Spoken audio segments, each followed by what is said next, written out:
കുറേ നാളായിട്ട് പോസ്റ്റ് ചെയ്യണം എന്ന് വിചാരിച്ചിരിക്കുന്ന ഒരു വീഡിയോ കേട്ടോ ഇത്. ഞങ്ങൾ രണ്ടുപേരും കൂടെ ഒരു സിനിമയ്ക്ക് പോവാണ്. സിനിമ നമ്മുടെ ഡേസറിയാണ്, നമ്മുടെ പ്രണവ് മോഹൻലാലിൻ്റെ. അപ്പോൾ പോണ വഴിക്ക് നമ്മളൊരു ചായയും, എനിക്ക് വിശന്നപ്പോൾ ചേച്ചി ഒരു കടയിലൊക്കെ നിർത്തി തന്നു. അപ്പോൾ ഒരു ചായയും പിന്നെ എന്തോ ഒരു സാധനം പഴംപൊരിയൊക്കെ കഴിച്ചു.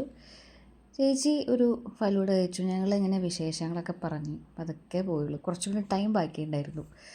അപ്പോൾ ഞങ്ങൾ പതുക്കെ പോവാം എന്ന് വിചാരിച്ചു. അപ്പോൾ നമ്മൾ പോകുന്ന വഴിക്ക് തന്നെ മെയിൻ ഹൈവേയിൽ തന്നെയാണ്. അതിന് നമ്മൾ DSR കാണാൻ കയറി. പടത്തിനെ പറ്റി പറയുകയാണെങ്കിൽ അതിന് മാത്രം പേടിക്കാൻ എനിക്ക് ഫീൽ ചെയ്തില്ല. പക്ഷെ എന്നാലും പേടിക്കുന്ന സീൻസൊക്കെ ഉണ്ട്. അതായത് പേടിയല്ല, അതിനകത്തൊരു ഡയറക്ഷനാണ് നമ്മളെ പേടിപ്പെടുത്തുന്നത്. എന്തായാലും രാഹുൽ സദാശിവൻ കലക്കിയിട്ടുണ്ട്, അടിപൊളിയായിട്ടുണ്ട്. സ്റ്റിൽ എനിക്ക് ഭൂതകാലമാണ് എൻ്റെ ഫേവറേറ്റ്. അതുപോലെ തന്നെ റെഡ് റെയിൻ അടിപൊളിയാണ്. ബ്രഹ്മയുഗം, ഇതൊക്കെ നല്ലൊരു ക്ലാസിക് പടങ്ങളാണ്. ഭൂതകാലമാണ് കുറച്ചും കൂടി ഹൊറർ വെച്ച് നോക്കുമ്പോൾ എനിക്ക് ഫേവറേറ്റായിട്ട് തോന്നിയിട്ടുള്ളത്. ഭൂതകാലം എനിക്ക് തോന്നുന്നു കൊറോണ ടൈമിലൊക്കെ ഇറങ്ങിയതാണെന്ന് തോന്നുന്നു. പിന്നെ ഈ പടം ഇറങ്ങുമ്പോഴേ നമുക്ക് കുറേ ക്വസ്റ്റ്യൻസ് അങ്ങനെ മനസ്സിൽ ഇങ്ങനെ ഉണ്ട്. എന്തുകൊണ്ടാണ് അതങ്ങനെ സംഭവിച്ചു, അങ്ങനെ കുറേ ചിലപ്പോൾ അത് നെക്സ്റ്റ് പാർട്ടിലായിരിക്കും, മേ ബി, എനിക്കറിയില്ല.